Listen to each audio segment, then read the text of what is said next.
Okay, in the interest of timekeeping, to set a good example to everybody else, we are going to start the second paper in this session now. It's called UK Agricultural Support After EU Exit, What Powers the Devolved Administrations. The speaker is Ludivine Petetin from the University of Cardiff, and Ludivine is a senior lecturer in law in the School of Law and Politics at Cardiff University. Her expertise lies in agri-environmental food issues and international trade, and as I think she notes somewhere, she has a book coming out very shortly, which is a must-buy, I'm certain, for everyone.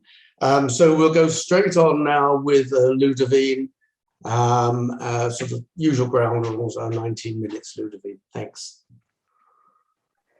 Thank you very much, Alan. At the moment, I'm unable to share my screen because the screen is already being shared by someone else.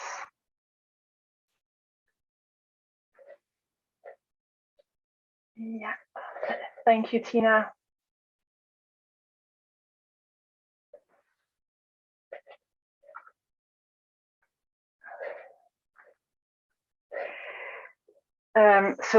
Thank you very much. It's a pleasure to be presenting at this conference, and I'm looking forward to Alessandra's comments at the end.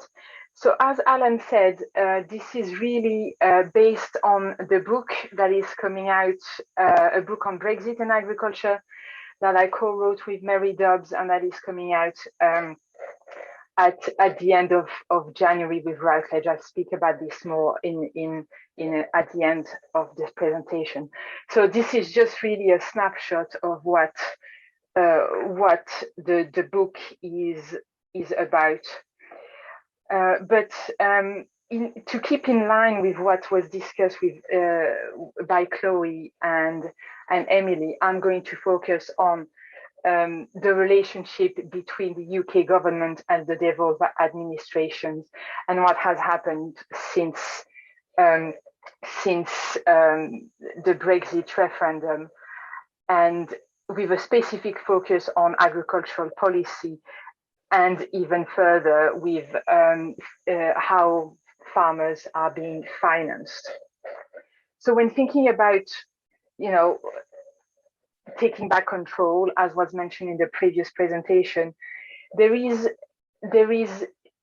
the issue, the enormous issue of repatriation of powers. So who has the power to decide on agricultural policies, financial agricultural support, and so on?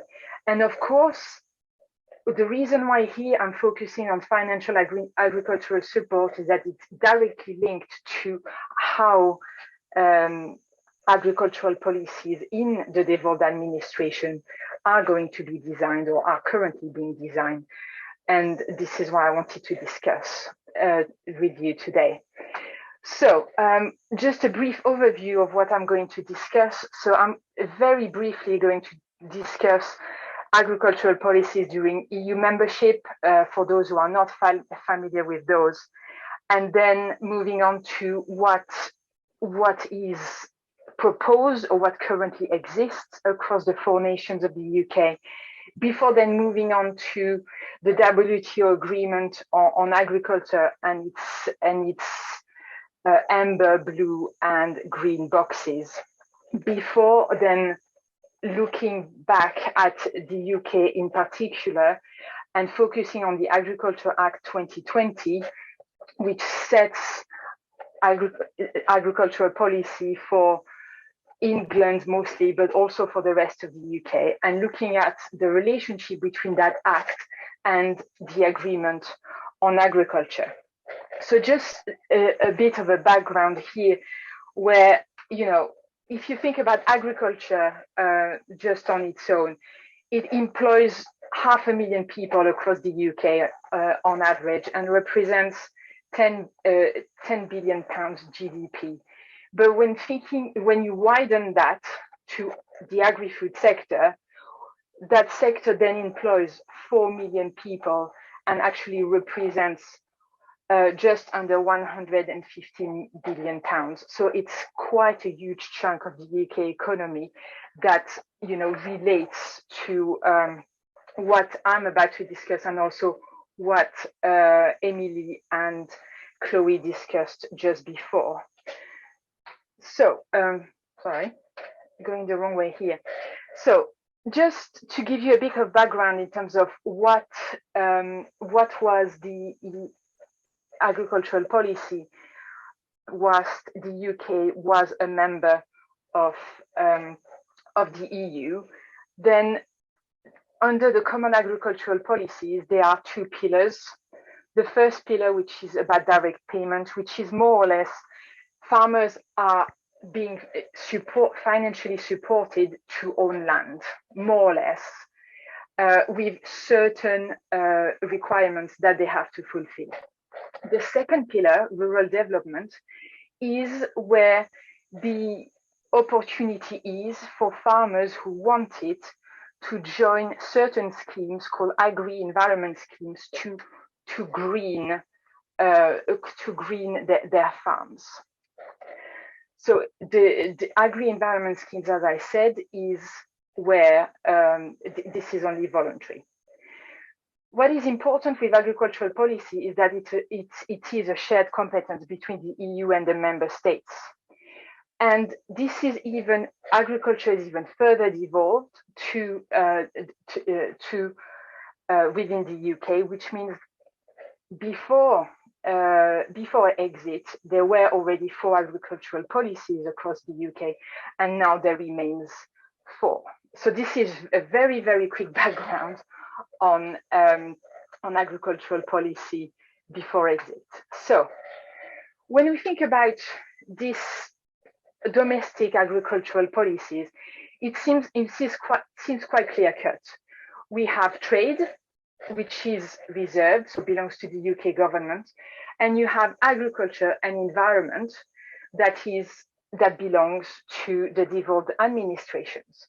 However, when you look in practice, there are other factors coming in particular WTO law, which of course I will discuss further in a minute, international law, existing relationship, and an important one is who holds the purse strings.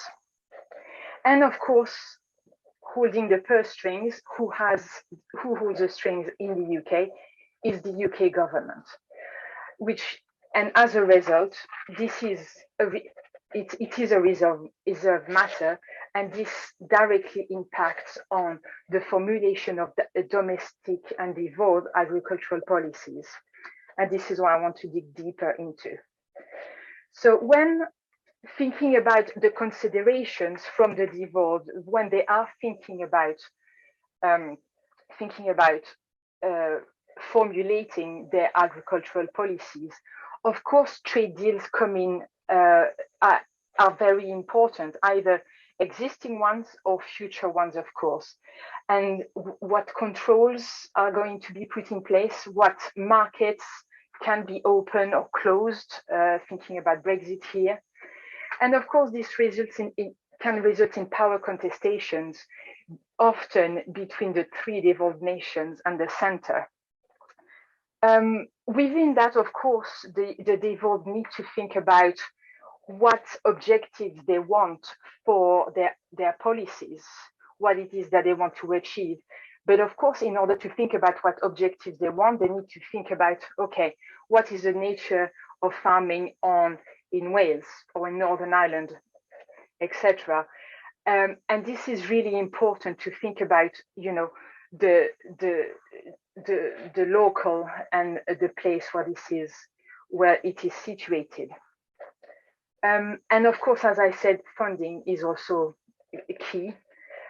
And most importantly, I would say even, is what is England or not, what is England doing or not doing? And of course, the question then that is set in the picture that you can see on your screen is that, have the devolveds created their own paths for their own agricultural policies, or is there a path dependency? I will answer that question in a minute. So, what is England's path, first of all? The England's path is the Agriculture Act. And the aim of the Agriculture Act, when reading it, is for farmers to be self-sufficient and to deliver valuable outputs. And the way to do it under the Agriculture Act is to progressively eradicate direct payments so that farmers are no longer paid to basically own land, and to move away in particular towards paying farmers to deliver public goods. So what is nicknamed public money for public goods.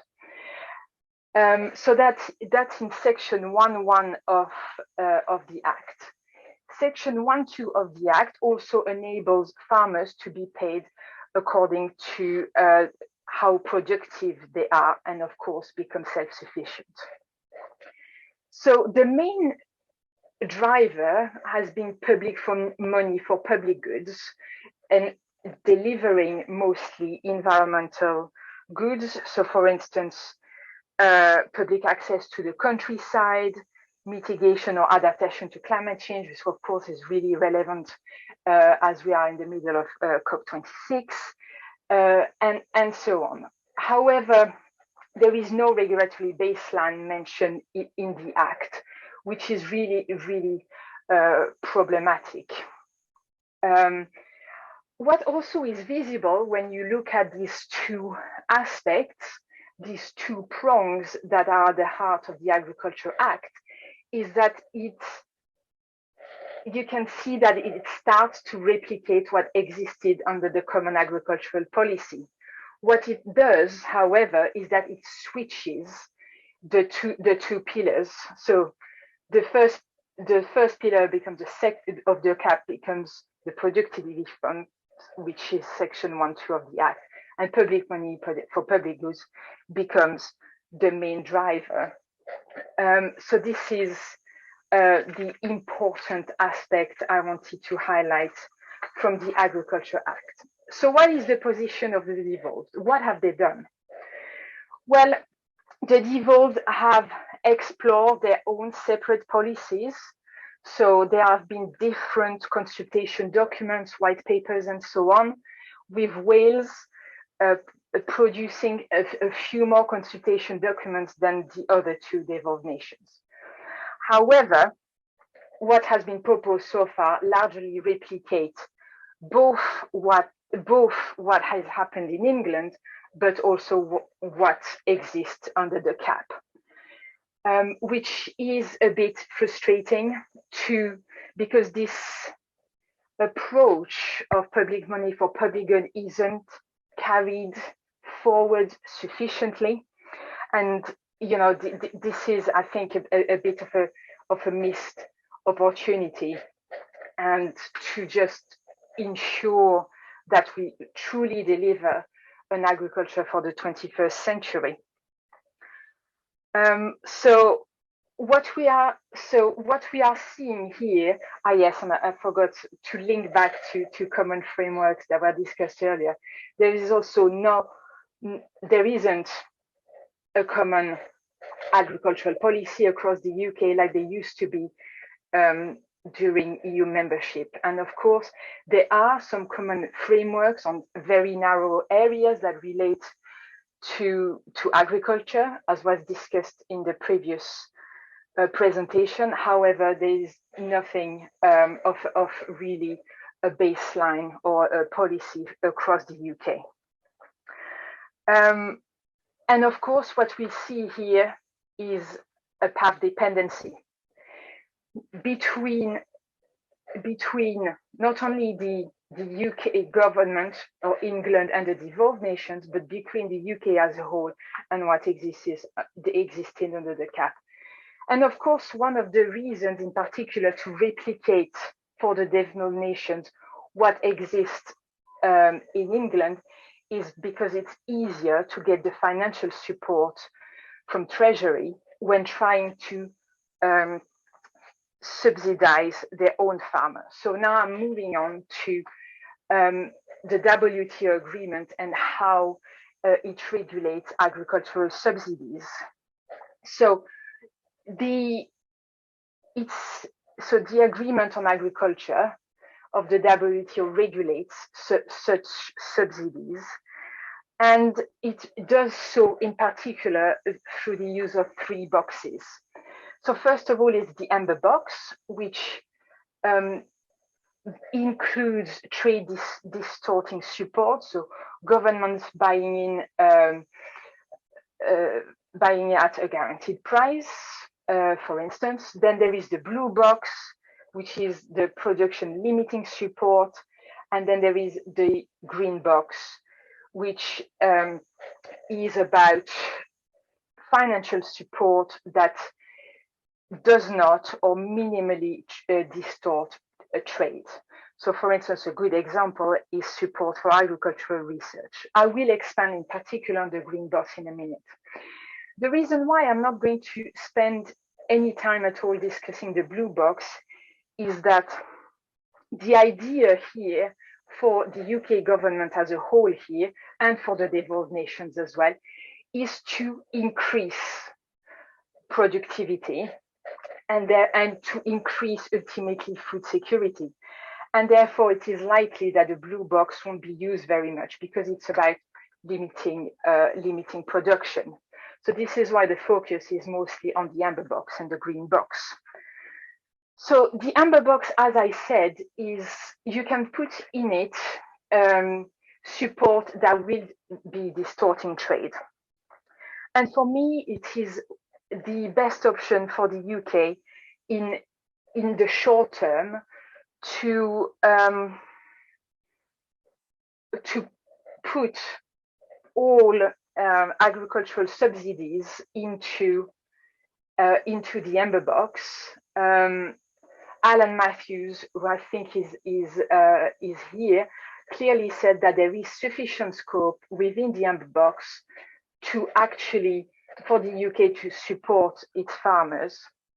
What I forgot to say is that the amber box, the amount of the pot of money that can be used by the UK government under that is actually limited.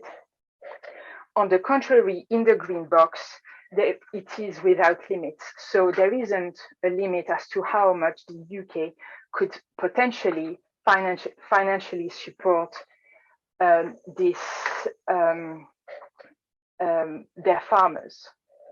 One of the reasons why I think that the amber box is the key pathways for now for the UK government is that it's because all subsidies are supposed to be trade distorting, then you don't open yourself as a country to a legal challenge as you would do under the other 2 boxes, which then you can be challenged by other countries. So this is my argument. So a little bit more on the green box. The importance of the green box is that, as I said, it cannot distort trade or only minimally. And in order to do that, there are 2 types of criteria that need to be fulfilled. So the basic criteria and then policy specific criteria. The basic criteria are twofold. First, it must be government funded, so it mustn't be done by charging consumers higher prices, and it must not involve price support. The second type of criteria is the policy specific type of criteria, and this is where the UK government really wants to go into its environmental protection programs. And within that, we have, in particular, so here it's the list of the different possibilities that are open to the UK government to put their subsidies under. And at the moment, the one that is preferred is paragraph 12 under environmental programs. And this is where the interest lies. But I'm happy to discuss other paragraphs later. Where the main issue lies, very briefly, is that when looking at, so on one side, we have the agreement on agriculture, and of course, now the responsibility lies with the UK to comply with the UK government to comply with the agreement on agriculture. However, when you look at the content of the Agriculture Act, there is a clear recentralization of powers when looking at sections 43 to 45 of the Act, for two reasons. The first one is that the devolved administrations have no formal input into the ceiling for the amber box, which means that any decisions, the decisions will be taken by the Secretary of State and they can't say otherwise. The second issue in relation to devolved powers is that each program of financial support needs to be classified under a box. There is, in comparison to previous drafts of the agriculture bill, there is now a dispute resolution system that exists between the UK government and the devolved administration. But at the end of the day, the Secretary of State will take the decision. And this is clearly impacting on what the devolved administrations can do and want to do as a result. So very briefly, to conclude, what we are seeing is how, when even formulating agricultural policies, who holds the purse strings is very key. And what also I hope I have shown is that there is this path dependency that is very clear, also linked to purse strings. Unfortunately, as I also mentioned, is that there is a clear lack of ambition or drive towards doing something radically different from what existed under the cap. And unfortunately, overall, what we can see when we are looking at agricultural support is that there is a recentralization of power, financial agricultural support, is that there is a recentralization of powers towards the center. Thank you very much. Thank you, Ludivine. That was very interesting. We have a discussant for this session, Alessandra Guida, who I see will build herself as being from Macquarie, but has recently been appointed as a lecturer in law at Queen's University, Belfast, in the School of Law. Alessandra recently published quite an interesting paper on the precautionary principle. So, Alessandra. Hi, Helen. Thank you so much. Thank you, Ludivine. It was fascinating, and apology for my voice. Unfortunately, I got cold. Well, your presentation was clear, well-structured, and very interesting because it cast light on the recent and still underexplored Agriculture Act 2020 and its harmonization with the WTO Agreement on Agriculture. Well, as Ludivine aptly stressed, some obligations under the 2020 seem to restrict the power of the devolved administrations, despite agriculture represents a devolved matter. Well, to some extent, that's not surprising, considering that the agreement on agriculture has been heavily criticized for no longer being fit for a 21st century agriculture.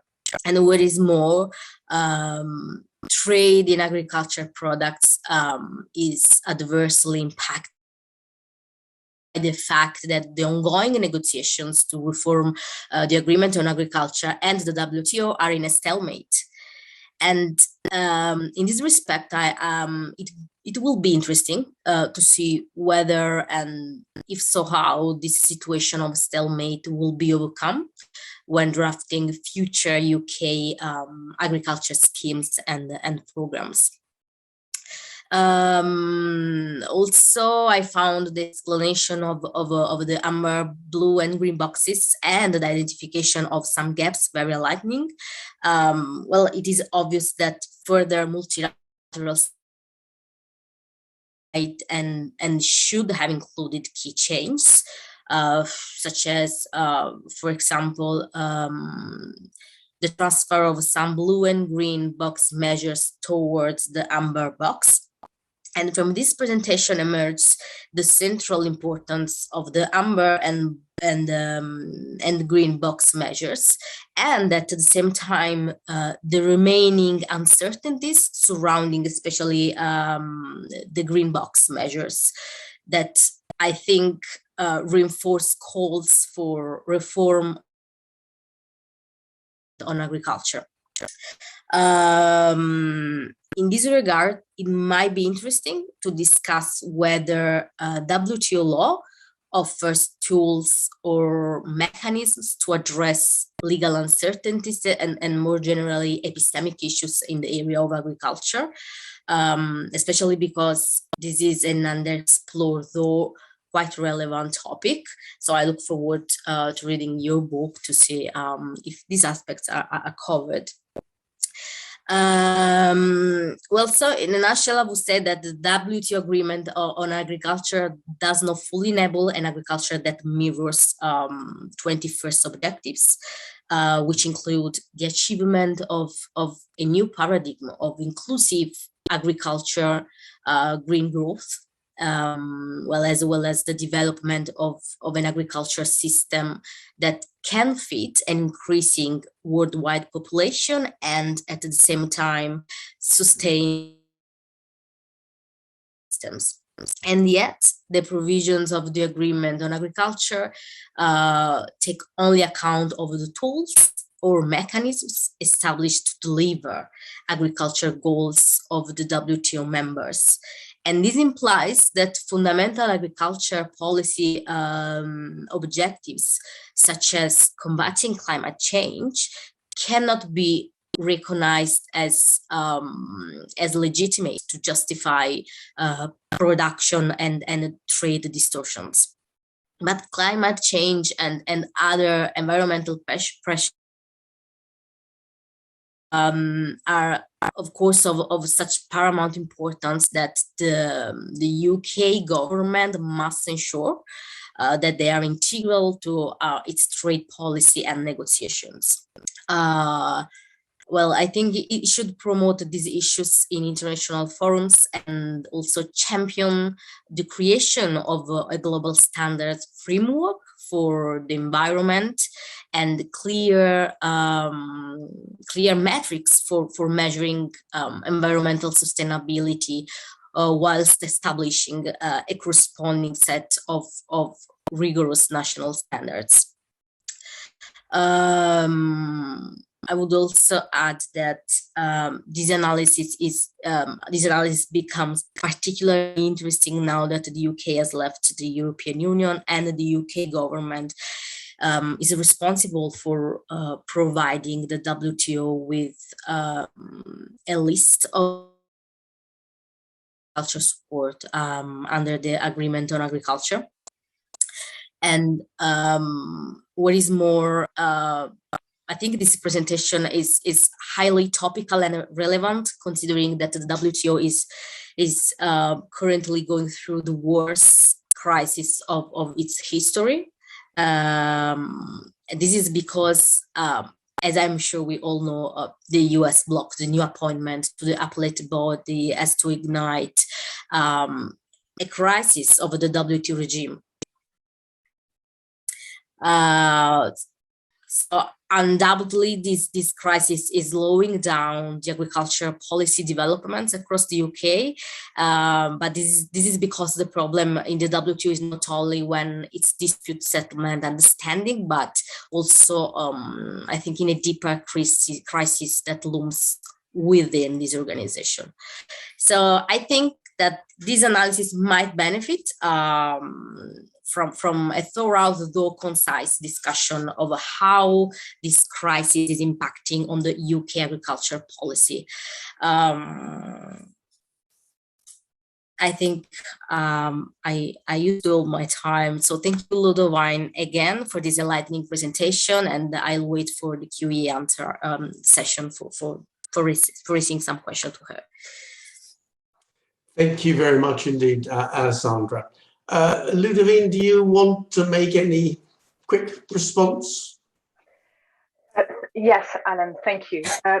Just very, thank you, Alessandra, for sharing those comments.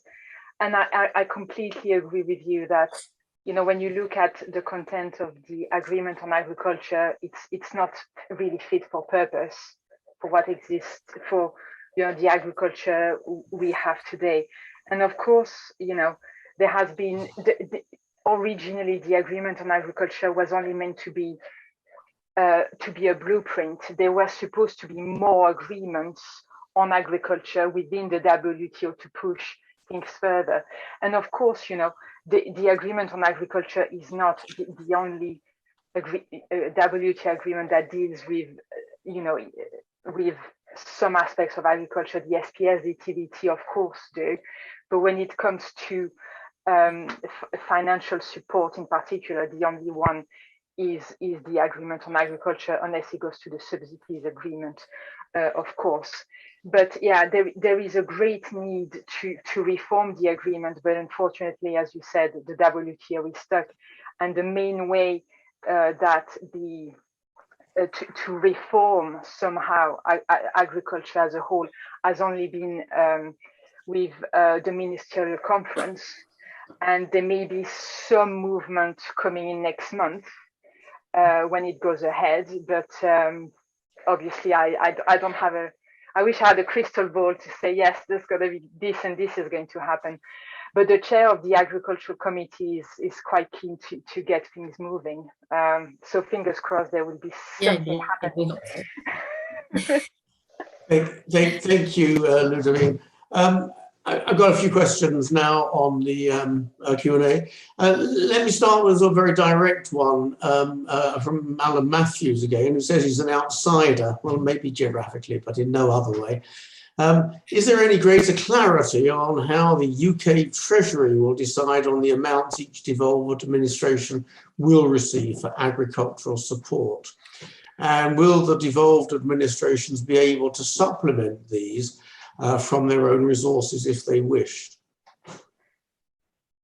So there is always the ambition, or, you know, they say that they want to replace the Barnett formula with something else.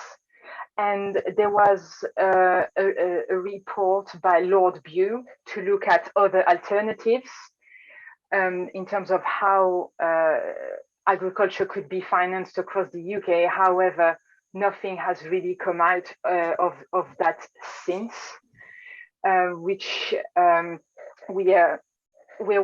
it's a wait and see. Of course, the block grant comes into play as well, and thinking about that. And of course, yes, the devolved nations could say that they want to support more their agriculture. The problem is then you start competing with education, with health, with other things that also need to be supported, and this then becomes really problematic. But at the moment, there is very little indication as to how the Barnett formula is going to be replaced. Yeah. Okay, thanks. And a sort of related question from Michael Gazarek.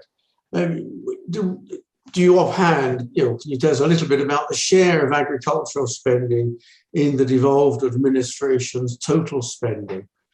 I mean, how well, it's clear enough. So I have to say that for Michael, I had a graph on my slides that I decided to remove it. So the answer would have been on my slides. But roughly, you're looking at that. you're looking at, so if you think about the UK agriculture budget as a whole, 65% goes to, is England, roughly, of course, 17% to Scotland, and 9% to Northern Ireland, and 9% to Wales. So this is how it is roughly shared. Of course, things could change. But one of the aspects I didn't really mention when in my talk is that when you look at the way the DEFRA policy is headed, and the way that the Agriculture Act is drafted, you really wonder whether the ultimate aim for the UK government is to stop financially supporting farmers, not in the short term, but in the medium to long term, and to end this agricultural exceptionalism that we historically have had across Western countries. And this is really something to consider, and this is something that I find quite worrying, and I'm not the only one to think that. Okay, thanks. As a broader question from Eric Millstone, he says, in relation to the slogan "Public money for public goods," is it not the case that the London-based government wishes to interpret public goods very narrowly, just in terms of the protection of biodiversity, while the Scottish and Welsh administrations want to interpret it rather more broadly, to include, for example, ensuring that their part of the UK has a sufficient and sustainable, healthy, equitable, affordable food supply? So the definition of public goods, I guess, does it differ across places? Another excellent question. So thank you very much. Yes, there are different appetites. I'm going to say, let's be agricultural here, across the different nations of the UK. And yes, when looking at the Agriculture Act, the main focus is on environmental goods, public goods, rather than thinking about social public goods here. And this is problematic. And yes, there is more of an appetite across the devolved nations to include those other public goods, so social public goods. However, when you look at what is being proposed more in detail, you kind of see, so for instance, being based in Wales, looking at the white paper that was released about a year ago, still the main focus is environmental goods, and then from delivering first productivity and also environmental goods, then come the social goods.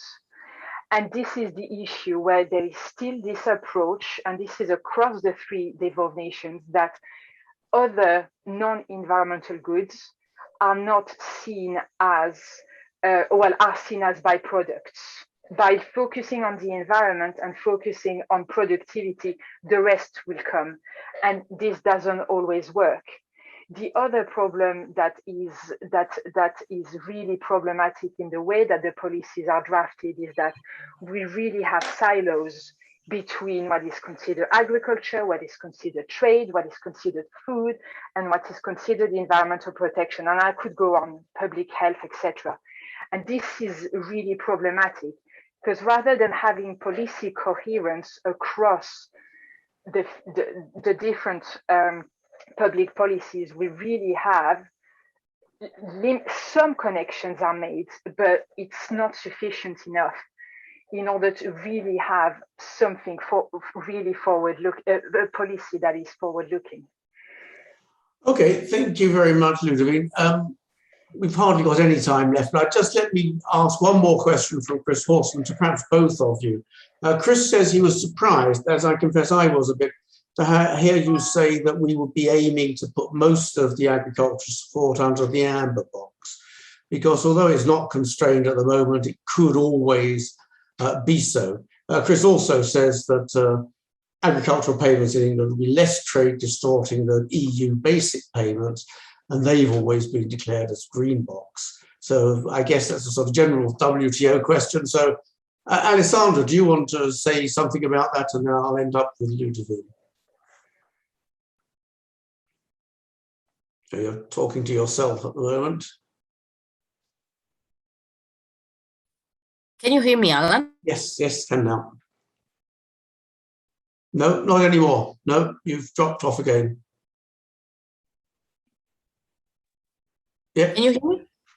Yeah. Right, good. Sorry. And for this reason, I think.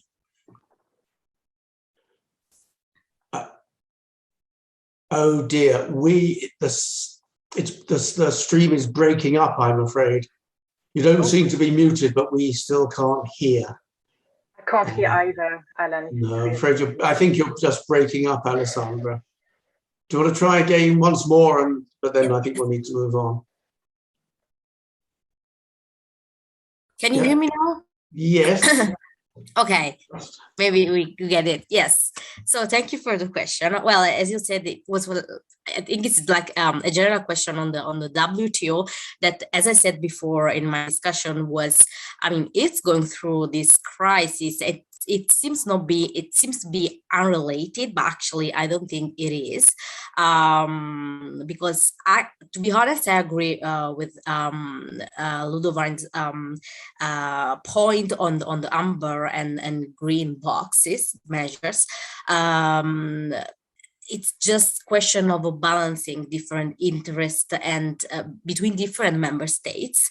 And if we approach this issue from a balancing perspective and considering also the current situation of the WTO, if we want to find a solution, we should focus on bringing some measures from the green box to the amber box in order to find this sort of harmonization between what's going on right now under the WTO and the international situation, international obligations, especially in the area of environmental law and the health law. And I think this is the quickest way and the most suitable, in my opinion, to approach this problem. Obviously, there is a space for other perspective and also other point of view. I think also other point of view are suitable, maybe less feasible right now. Okay. Yeah, my point. Thanks very much. Ludivine, last word to you, if you wish. Thank you, Alan.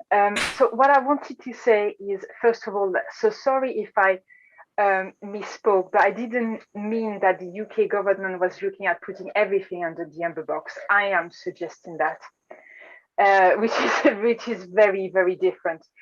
The reason why I'm suggesting this is, as I said, there is opportunity under the amber box to currently put everything under the de minimis threshold of the amber box. All the UK financial support would fit under that. So there isn't even the issue around the AMS, the aggregate measurement of support that would come in. And the reason why I'm suggesting this rather than the green box, which I know that the direct payments have fallen under paragraph 6 of Annex 2, is that then the UK does not open itself to challenges as much as it would do if it were going to put everything under the green box. And of course, the argument that the EU does it and it works for them is okay. I also have doubts that current direct payments fit under the green box. But the issue is that you have the EU is a massive trading bloc, and now the UK is not only on its own, I'm going to say, but also completely overhauling its agricultural policies.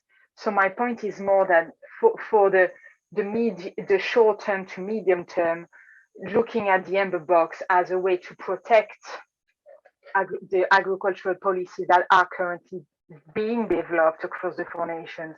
And then when those policies are strong, and then move them progressively to the green box. So then we're no longer under the whole issue of the north-south dispute that there shouldn't be an amber box and everything should become green, although more of the green box measures should become amber, if that makes sense. But yeah, I'm going to leave it to that. Okay, thank you very much indeed, Alessandra and Ludivine. We always talk about agriculture and trade, and we always will, I'm sure. So just an opportunity to carry on talking about it if you would like. Please go along to the Wanda space again. I'll ask Ludivine and Alessandra to go there, and I'll go there myself. We strictly speaking start again at 14:50, but I suggest we can have another make a 9-minute break and start at 14:55. My apologies to all of those who come after me. So thank you very much for a very interesting session, and please do come to the Wonder Box.